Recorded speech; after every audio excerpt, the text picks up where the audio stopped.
Jampidum, ya.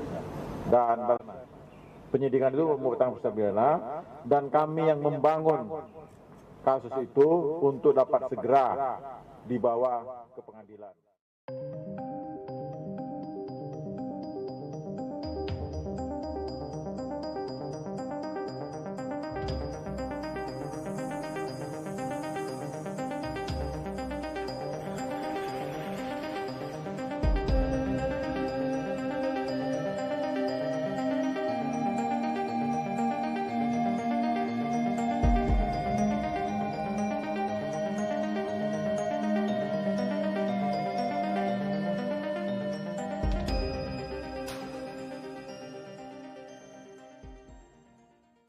Mantan Kadipropam Polri Ferdi Sambo menyebut dirinya selama 28 tahun bekerja di Polri tak pernah memberi perintah salah kepada anak buahnya. Hal ini disampaikan Ferdi Sambo dalam sidang lanjutan kasus Brigadir J pada Kamis 22 Desember. Ferdi Sambo mengungkapkan pengalamannya saat menjabat sebagai perwira tinggi di Polri. Ia mengatakan ketika menjabat sebagai Kadipropam, tiap perintahnya selalu dijalankan anggotanya. Lantas hakim mengaitkan dengan peristiwa ini dengan menanyakan soal para terdakwa tidak menjadikan regulasi ini menjadi pegangan untuk menolak perintah Sambo. Ferdi Sambo yang menjawab pertanyaan itu menyebut anggota Polri di bawah pimpinannya kerap melaksanakan perintahnya baik yang tertulis ataupun secara lisan. Lanjut, Sambo ia akan bertanggung jawab atas perintah salah kepada anggotanya untuk menonton dan mengkopi CCTV terkait kematian Brigadir J. Ferdi Sambo melanjutkan jika ada seseorang anggota yang berani menolak perintahnya sebagai Kadipropam Polri, maka orang tersebut harus melapor kepada pimpinan di Polri. Namun sebagian besar anggota tidak berani untuk menempuh langkah tersebut dan memilih untuk mematuhi apa yang menjadi perintah Ferdi Sambo. Majelis Hakim kemudian menanyakan kenapa para anggota tidak berani menolak perintah tersebut. Menurut klaim Ferdi Sambo, selama 28 tahun berdinas sebagai anggota Polri, dirinya merasa tidak pernah memberikan perintah salah kepada anggota. Hal itu membuat dia yakin kalau seluruh anggotanya pasti meminta dan mengikuti apa yang menjadi perintahnya meski bertentangan dengan undang-undang. Untuk diketahui dalam perkara tewasnya Brigadir Yosua Huta Barat, sejumlah anggota Polri turut terjerat karena mematuhi apa yang menjadi perintah Ferdi Sambo. Puluhan anggota Polri mendapat sanksi etik dan mutasi hingga dipecat dari kepolisian. Selain itu, sejumlah anggota Polri pun menjadi terdakwa dalam kasus kematian Brigadir J. Mereka diantaranya yakni Richard Eliezer Pudiang Lumiu atau Baradae, Ricky Rizal alias Bribka RR Hendra Kurniawan, Agus Nurpatria, Cuk Putranto, Baikuni Wibowo, Arif Rahman Arifin, dan Irfan Widianto. Untuk terdakwa Baradae dan Ricky Rizal didakwa turut serta dalam pembunuhan berencana Brigadir J bersama Putri Chandrawati, Ferdi Sambo, dan Kuat Maruf.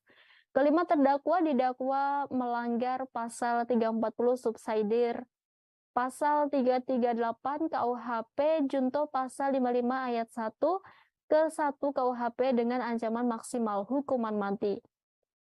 Sementara terdakwa lain didakwa melakukan perintangan penyidikan atau obstruction of justice dengan merusak atau menghilangkan barang bukti termasuk rekaman CCTV kompleks Polri Duren 3. Dalam dugaan kasus obstruction of justice tersebut mereka didakwa melanggar pasal 49 junto pasal 338 subsidiar pasal 48 ayat 1 junto pasal 32 ayat 1 UU ITE nomor 19 tahun 2016 dan atau dakwaan kedua pasal 233 KUHP subsidiar pasal 221 ayat 1 kedua KUHP junto pasal 55 ayat 1 ke 1 KUHP. Sebanyak 2.831 file CCTV rumah dinas Ferdi Sambo telah disalin ke harddisk milik terdakwa obstruction of justice dalam kasus kematian Brigadir J. Terdakwa tersebut yakni Baikuni Wibowo. Hal ini disampaikan saksi ahli digital forensik Polri Adi Setya dalam persidangan di PN Jakarta Selatan pada Jumat 23 Desember hari ini. Diketahui Adi Setya hari ini dihadirkan JPU untuk memberikan keterangan atas terdakwa Arif Rahman.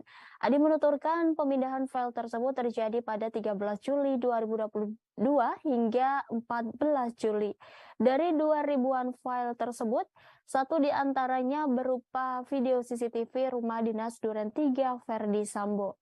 Kemudian terkait dengan durasi video tersebut dikatakan Adi dirinya tidak melakukan pemeriksaan sejauh ini. File tersebut dipindahkan ke dalam hard disk menggunakan perangkat laptop. Sebab dalam memindahkan file, Adi menyebut perlunya perangkat yang memiliki sistem operasi. Lanjut, Adi pihaknya telah menyita 6 barang bukti termasuk hard disk berisi video soal kematian Brigadir J. Sebagai informasi di dalam dakwaan JPO tercantum bahwa Arif Rahman Arifin melihat rekaman CCTV Duren 3 tidak sesuai dengan apa yang diceritakan Verdi Sambo. Dia pun melaporkan ke Hendra Kurniawan, dari situ Arif dan Hendra melaporkan ke Verdi Sambo di kantornya. Di sana Verdi Sambo meminta agar barang bukti tersebut dimusnahkan. Arif meminta Baihuni untuk memusnahkan barang bukti tersebut. Namun Baihuni meminta waktu untuk membackup file pribadi sebelum memformat laptopnya sebelum dihancurkan guna menutupi jejak kejahatan obstruction of justice. Adapun dalam persidangan sebelumnya, terdakwa Arif Rahman sempat tak percaya Brigadir J masih hidup saat menonton barang CCTV di rumah Verdi Sambo di Kompleks Polri Duren 3, Jakarta Selatan. Acara nobar CCTV yang terkait pembunuhan Brigadir J ini terjadi pada pada Selasa 13 Juli pukul 2 waktu Indonesia Barat di rumah AKBP Ridwan Soplanit. Adapun rumah Soplanit bersebelahan dengan rumah dinas Verdi Sambo di Duren 3. 4 perwira polisi yang nonton bareng melihat CCTV tewasnya Brigadir J oleh Verdi Sambo ini antara lain yakni Kompol Cuk Putranto, Kompol Baihuni Wibowo, AKBP Ridwan Soplanit, dan